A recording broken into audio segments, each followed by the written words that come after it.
Latest எபிசோடுகளை விளம்பரங்களே இல்லாமல் காணுங்கள். என்ன ஏன் மாமா உங்களுக்கு இவ்ளோ ஈகோ? தேனு என்னாச்சு? அக்கா நீங்க கொஞ்சம் சும்மா இருங்க அக்கா. ஏன் மாமா நாங்க எல்லாருமே நீங்க சொல்றத மட்டும் தான் கேட்கணுமா? இந்த பார்த்தேனே, நீ என்ன பேசுறன்னு தெரிஞ்சுதா பேசுறியா? எனக்கு நான் என்ன பேசுறேன்னு தெரிஞ்சுதான் பேசுறேன். நீங்க தான் வர வர யாருக்கிட்ட என்ன பேசணும்னு தெரிஞ்சு பேச மாட்டேங்கிறீங்க. தேனே, தேவையில்லாம வார்த்தையை விடுற வேண்டாம். ஏன் நான்லாம் பேசக்கூடாதா? நீங்க மட்டும் தான் பேசணுமா?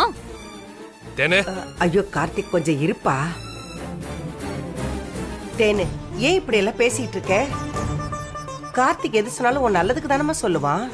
நானும் அப்படிதான் நினைச்சிட்டு இருந்தேன் பாட்டி. ஆனா இப்பதான் புரியுது மாமா ஒரு ஈகோயிஸ்ட். ஏது மாதிரிலாம் சொல்ற நீ? அப்படி என்ன பண்ணிட்டான் அவன் உன்னை? இல்ல மாமாவுக்கு அந்த சிலம்பு சண்டையில இருந்து வினைய பிடிக்கல. ஆக்சுவலா இவரை காப்பாத்தினதே வினைதான். ஆனா மாமாவுக்கு ஈகோ சீண்டிடுச்சு. வினை நம்மள விட எல்லாத்துலயும் சிறப்பா இருக்காரே, எல்லாருக்கும் அவரை பிடிக்குதுங்கிற ஈகோ. அதனாலதான் வினை அவ்வளவு கெஞ்சி கேட்டோம் அவரை வேலைக்கு சேர்க்க மாட்டேன்னு சொல்லிட்டாரு. நீங்கெல்லாம் ஒரு ஈகோயிஸ்ட் மாமா. ஐயோ தேனே, அவ்வளவுதான் உன்னோட லிமிட். ஒரு லிமிட்டை தாண்டி பேசிட்டு இருக்க. இதுக்கு மேல ஒரு வார்த்தை பேசுன நல்லாவே இருக்காது, பாத்துக்கோ. என்ன பண்ணுவீங்க? இல்ல என்ன பண்ணுவீங்க? நான் என்ன பேசணும்ன்றத நீங்க சொல்லாதீங்க. பாவம் வினை. ஏய் தேனே, போதும் கார்த்திக் சார். அவதான் சின்ன பொண்ணு, ஏதோ தெரியாம பேசுறானா? நீங்களுமா? தேனு விடுமா, என்னம்மா இதெல்லாம்? நீங்க சும்மா இருங்கக்கா, உங்களுக்கு ஒண்ணுமே தெரியாது. ஏய் என்னடி இது? இது என்ன சாப்பிடுற இடமா இல்ல சண்டை கடையா? என்னமா மாறி மாறி ரெண்டு பேரும் சண்டை போட்டுட்டு இருக்கீங்க? தேனு கார்த்திக் ரெண்டு பேரும் அமைதியா சாப்பிடுங்க. எனக்கு சாப்பாடே வேண்டாம். தேனு ஆனா ஒண்ணு, நீங்க மனசுல இவ்ளோ ஈகோ வச்சுக்கிட்டு வீணா இனிமே வினய பத்தி எதுவுமே சொல்லாதீங்க. அவரால இங்க பிரச்சனை இல்ல மாமா, எல்லா பிரச்சனையும் உங்களாலதான், உங்க ஈகோவாலதான். ஏய் கார்த்திக் சார், என்ன விட்டா ரொம்ப பேசிட்டே போற? சின்ன பொண்ணு ஏதோ தெரியாம பேசுறான்னு என்ன பார்த்தா மித்ரா இதெல்லாம்? ஏதோ உன் இஷ்டத்துக்கு பேசிட்டே போற. உன்ன ஏய் கார்த்திக், என்ன சார் ஏன் இப்படி கோவப்படுறீங்க? அவ ஏதோ சின்ன பொண்ணு. தேனு நீ அமைதியா இரு. கார்த்திக் நீ உட்காருப்பா. நீ என்னப்பா நினைச்சிட்டு இருக்கீங்க ரெண்டு பேரும்?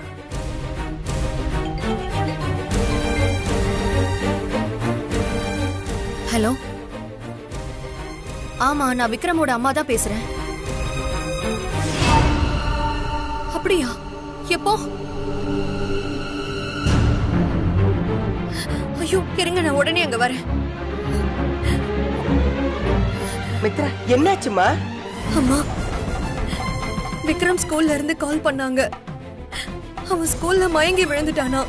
ஐயோ என்னது, மயங்கி விழுந்துட்டானா? என்னம்மா சொல்ற நீ? ஆமாமா, என் குழந்தை. ஐயோ மித்ரா, அழாதீங்க மித்ரா. சீக்கிரம் போய் என்னன்னு பார்க்கலாம். வாங்க வாங்க மித்ரா, வாங்க. போமா. வாங்கக்கா. ஐயோ கடவுளே, பாவம் அந்த குழந்தை ஏன்பா இப்படி சோதிக்கிற? ஆமா, வினைங்கிறது யாரு? அவரு வரலையா? மேடம், நாங்க தான் வந்திருக்கோம்ல, அவரை பத்தி எதுக்கு பேசுறீங்க? என்ன விஷயம்னு சொல்லுங்க. அவர் இப்ப எங்க வீட்ல இல்ல. இதோ இவங்க தான் மித்ரா, விக்ரமோட அம்மா. எதுவா இருந்தாலும் இவங்க கிட்ட சொல்லாமே. இவங்க தான் விக்ரம் மதர்னு எனக்கும் தெரியும் சார். நான் அதுக்காக கேட்கல. மேடம், வினய்ன்றது எங்க வீட்ல டிரைவரா ஒர்க் பண்றவரு. இப்போ கரண்ட்ல ஒர்க் பண்ணல, வேலையை விட்டு போயிட்டாரு மேடம். ஓ, இதுதான் விஷயமா?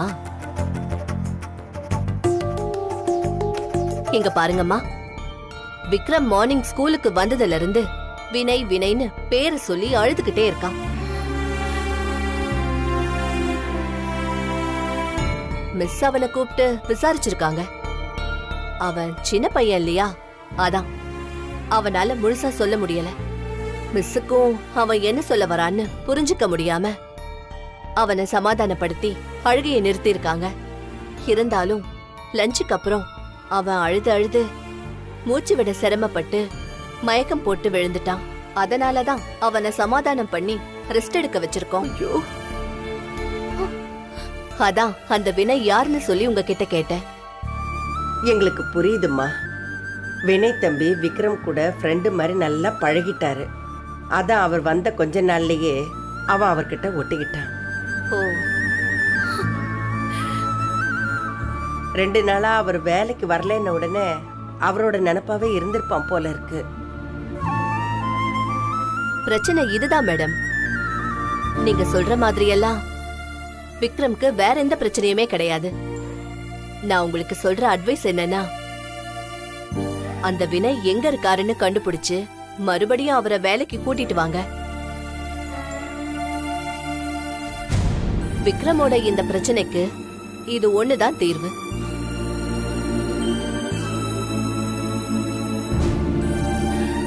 ஓகே மேடம், நாங்க அதை பத்தி டிஸ்கஸ் பண்ணிட்டு ஒரு நல்ல முடிவா எடுக்கிறோம். அப்போ கிளம்புறேன் மேடம். ஓகே, பாத்துக்கோங்க. வரோம் மேடம். போயிட்டு வாங்க. தேங்க்யூ.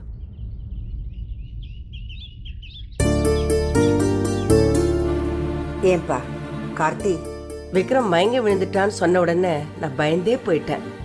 மறுபடியும் அதே பிரச்சனை வந்துருச்சோன்னு. நல்ல வேளை நாம பயந்த மாதிரி பெரிய பிரச்சனை எதுவும் இல்லை. ஆமாமா, இத கேள்விப்பட்டதும் என் உயிரே போயிடுச்சு. இந்த டென்ஷன் எல்லாம் கார்த்திக் மாமாவால தான். அவர் மட்டும் வேலைக்கு வந்த வினைய திருப்பி அனுப்பாம இருந்திருந்தா தேனு. விக்ரம் மயக்கம் போட்டிருக்க மாட்டான். அவன் என்னம்மா, அவன் என்ன இப்படி ஆகும்னு தெரிஞ்சா செஞ்சா? திடீர்னு சொல்லாம கொள்ளாம வேலையை விட்டு போறேன்னு சொல்லிட்டு மறுபடியும் 2 நாள்ல வேலைக்கு வரேன்னு சொல்றான். அதுக்கு என்ன அர்த்தம்? மறுபடியும் அதே மாதிரி திடீர்னு போயிட்டா என்ன பண்றது?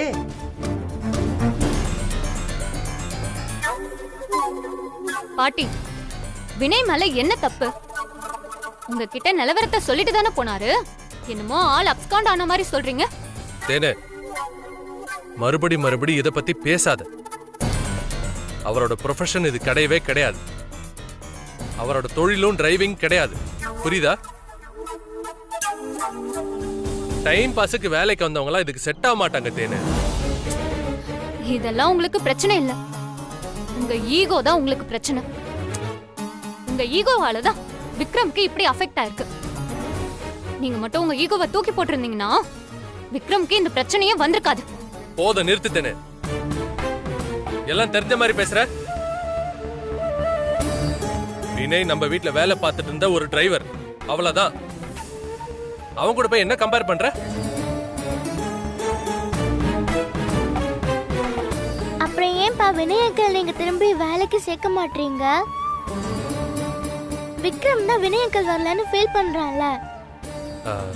அது இல்ல தானியா. வினய் யாரு? நம்ம வீட்ல வேலை செய்யற 10 பேர்ல அவரும் ஒருத்தர், அவ்வளவுதான். வேலைக்காரங்களாம் டெம்பரவரிமா. இன்னைக்கு வருவாங்க, நாளைக்கு போயிருவாங்க. இது தெரியாம விக்ரம் வினய் கூட அட்டாச் ஆனான்னு வச்சுக்கோ, நாளைக்கு அவனுக்கு தானே பிரச்சனை. அப்ப மித்ரமாவும் நம்ம வீட்டுக்கு சர்வன்ட் தானே. நான் மட்டும் அவங்க கூட அட்டாச் ஆகல. அது வந்து அது இல்ல தானியா. இல்லப்பா, ரெண்டும் ஒண்ணுதான். எனக்கு மம்மி இல்ல, அதனால நான் மித்ரமாவை மம்மியா பாக்குறேன். அது போனா விக்ரமுக்கு டாடி இல்ல, அவன் வினயக்குல அவன் டாடிய பாக்குறான். இதுல என்ன உங்களுக்கு பிரச்சனை? கேளு, நல்லா உரைக்கிற மாதிரி கேளு தானியம். அப்போவாது அவரோட ஈகோவை தூக்கி போடுறாரான்னு பாப்போம். இவங்க சொல்றதும் சரிதானே அது கார்த்தி. இல்லம்மா. நம்ம பெரியவங்க வேலைக்காரங்களை வேலைக்காரங்களா தான் பாக்குறோம். ஆனா சின்ன பசங்களுக்கு அது தெரியாதுப்பா. அவங்கள பொறுத்த வரைக்கும் வேலைக்காரங்களை அங்கிள் ஆன்ட்டி தாத்தா பாட்டின்னு தான் பார்ப்பாங்க. அதுவும் இல்லாம மித்ரா விக்ரம் தான் உலகம்னு வாழ்ந்துகிட்டு இருக்கா. அவனுக்கு ஏதாவது ஒண்ணு ஆச்சுன்னா பாதிக்கப்பட போறது வேற யாரும் இல்ல, மித்ரா மட்டும்தான். அதனால அவனுக்கு எந்த பிரச்சனையும் வந்துடக்கூடாதுப்பா. இதுல நம்ம வினய குத்தம் சொல்றதுல எந்த இதுவும் இல்ல கார்த்தி. அவரும் விக்ரம் தானியான்னு பிரிச்சு பார்க்காம எல்லார்கிட்டயும் ஒரே மாதிரி தானப்பா பழகிட்டு இருக்காப்ல. ஆனா விக்ரம்க்கு அது தெரியாதுல்ல. அன்பும் பாசமும் கிடைச்சதுனாலதான்ப்பா அவ பச மாதிரி ஒட்டிக்கிட்டான். எனக்கு அதை பத்தியெல்லாம் எந்த கவலையும் இல்லம்மா. உங்களுக்கு இதுக்கு ஓகேனா எனக்கும் ஓகே. உனக்கு வினய் மேலதான் ஏதோ தப்பான அபிப்பிராயம் வந்துருச்சு. அதுக்கு காரணம் நீ இல்ல, எல்லாம் அந்த நாகலட்சுமி. அவதான் வினய பத்தி உன்கிட்ட தப்பு தப்பா சொல்லி வச்சு உன் மனச மாத்திட்டா. நாகலட்சுமியோட எண்ணமும் செயலும் எதுவுமே சரியில்லை கார்த்தி. அவ சொல்றதெல்லாம் நீ தயவு செஞ்சு நம்பாத. எனக்கு தெரிஞ்சு வினய் மேல எந்த கம்ப்ளைண்ட் கிடையாதுப்பா. எந்த தப்பு தண்டாக்கு போகாத பையன் வேற. அவரை நம்ம நம்பி வேலைக்கு வச்சுக்கலாம்ப்பா. என்னம்மா நீங்க? நான் தான் ஓகேன்னு சொல்லிட்டேன்ல, அப்புறம் என்னம்மா? இல்லப்பா, நான் உன்னை ஃபோர்ஸ் பண்றதுனால நீ ஏதோ ஓகே சொல்ற மாதிரி எனக்கு தெரியுது. நீயே அவரை வேலைக்கு வச்சுக்கலான்னு நல்லா யோசிச்சு ஒரு முடிவெடு. வினய் நம்ம வீட்டுல வேலை செய்யறதுனால எனக்கு எந்த வெறுப்பும் இல்லம்மா. நீங்க சொல்றீங்க, நான் ஓகே சொல்றேன், அவ்வளவுதான். நீங்களே அவருக்கு ஃபோன் பண்ணி வேலையில சேர்ந்துக்க சொல்லுங்கம்மா. ஐயா வினய் அங்கிள் வர போறாரு. Jolly jolly jolly. மித்ரா, நீ அவருக்கு ஃபோன் பண்ணி வேலைக்கு வர சொல்லுமா. பாட்டி பாட்டி, ம்? எதுக்கு நான் இருக்கேன், ஆ. நானே போன் பண்ணி வர சொல்றேன். ம், சரி. ஹலோ,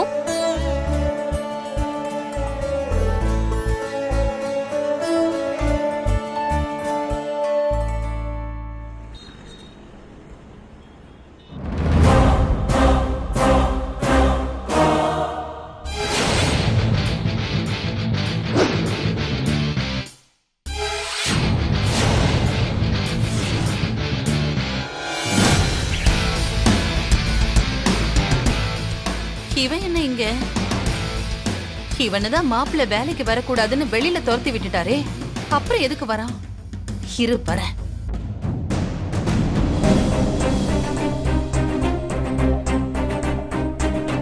ஏய் இரு, நில்லு. என்ன என்னவோ உன் வீடு மாதிரி ஒய்யாரமா வீட்டுக்குள்ள வந்துட்டு இருக்க? எங்க வந்த? கார்த்திக் சார் தான் ஃபோன் பண்ணி வர சொன்னாரு. என்னது? மாப்பிள்ள உனக்கு ஃபோன் பண்ணி இங்க வர சொன்னாரு? ஆமா. இத நான் நம்பணும்? அதுக்கப்புறம் உங்க இஷ்டம். ஏய் என்ன நக்கலா பேசுற? அதான் நீ வேணான்னு வீட்டை விட்டு வெளியில போக சொல்லிட்டாங்கல்ல, அப்புறம் என்ன இந்த வீட்ல உனக்கு வேலை? இத பாரு, ஒழுங்கு மரியாதையா வீட்டை விட்டு வெளியில போயிடு. மேடம், அதெல்லாம் முடியாது மேடம். உங்களுக்கு ஏதாவது வேணா நீங்க போய் கார்த்திக் சார்ட்ட பேசிக்கோங்க. என்னது? கார்த்திக் சார் கிட்ட பேசணுமா? ஏய் உன்கிட்ட நின்னு நான் பேசிட்டு இருக்கேன் பாரு. போ வெளிய. மேடம், வெளிய போ.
கண்டிப்பா விக்ரம்.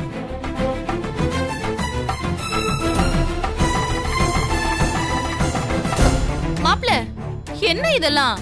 விடுங்க அத்தை, சின்ன பையன் ஏதோ அவர் மேல உள்ள பாசத்தினால இப்படி பண்ணிட்டு இருக்கான். எதுக்காக இல்லைனாலும் அவனோட ஹெல்த்துக்காக ஆச்சும் வினய் இங்கே இருந்து வேலை பார்க்கட்டும்.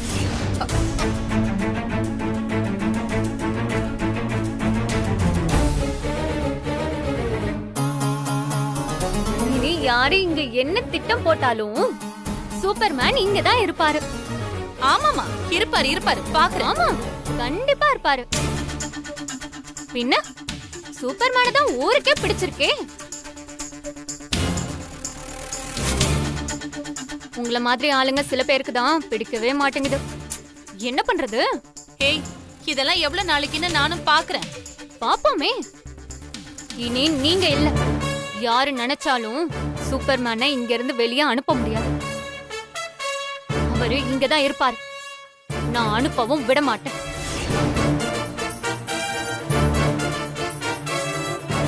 வரட்டா?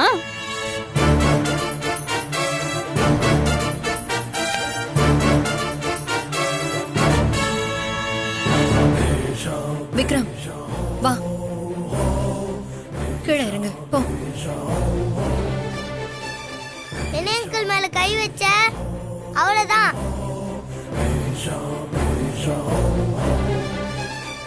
வா விக்ரம்.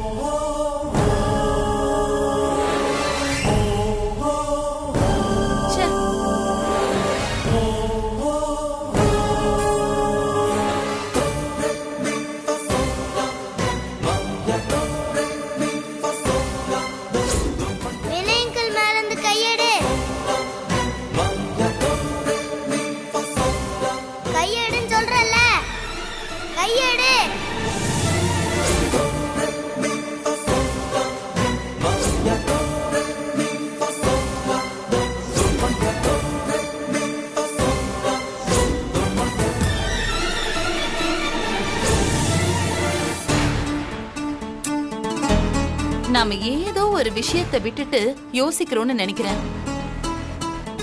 ஆனா அது என்னன்னு தான் புரிய மாட்டேங்குது.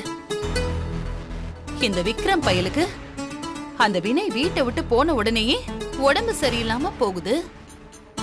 எப்போ அந்த வினை வீட்டுக்கு வந்தானோ அப்பத்துல இருந்து அந்த விக்ரம் நல்லா இருக்கான். இதெல்லாம் என்னவா இருக்கும்?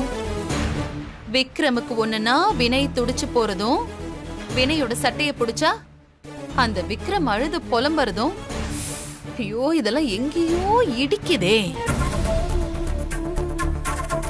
எப்படி ரத்த சம்பந்தம் இல்லாம நடக்கும்? இருக்கு, இதுல ஏதோ ஒரு உள்குத்து இருக்கு. ச்சே, இருந்த ஒரு ஆதாரமும் அந்த மொபைலோடயே போயிடுச்சு. இப்ப எப்படி இதை நான் கண்டுபிடிக்கிறது? இவங்க எல்லாரும் கூட்டுன்னு நல்லாவே தெரியுது. ஆனா யார் யாருக்கு என்ன சம்பந்தம் இருக்குன்னு தான் தெரிய மாட்டேங்குது. எல்லாமே ஏதோ தப்பாவே இருக்கே. கூடிய சீக்கிரமே இதுக்கு ஒரு முடிவு கட்டணும். கண்டுபிடிக்கிறேன். இந்த நாகு யாருன்னு காட்டுறேன் உங்க எல்லாருக்கும்.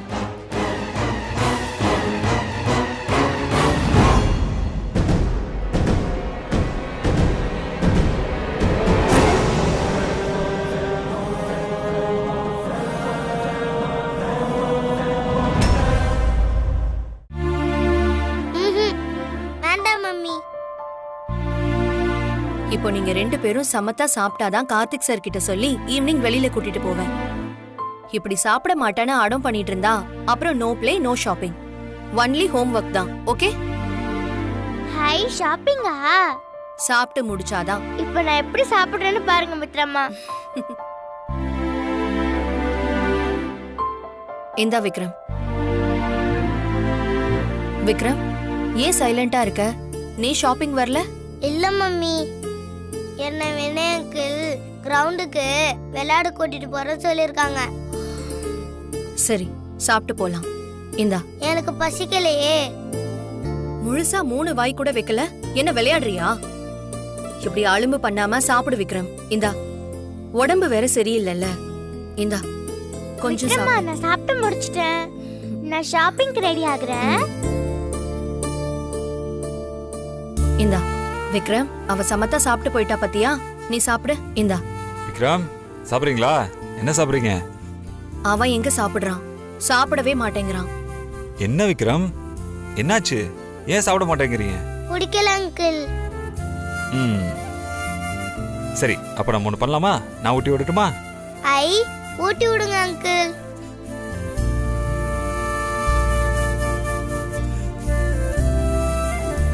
டேய், நான் கேட்டப்போ பசிக்கலன்னு சொன்ன, இப்ப என்னடா? அப்போ நீ ஊட்டி விட்ட, இப்ப வினயங்கள் ஊட்டி விடுறாங்க. குடுமா. குட் பாய்.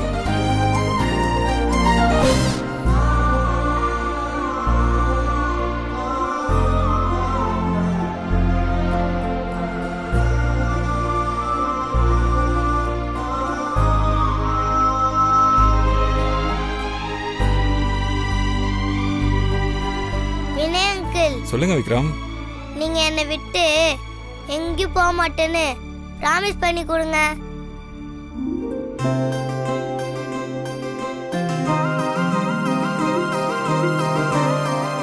ப்ராமிஸ். இனிமே உங்களை விட்டு நான் எங்கேயும் போக மாட்டேன். ம்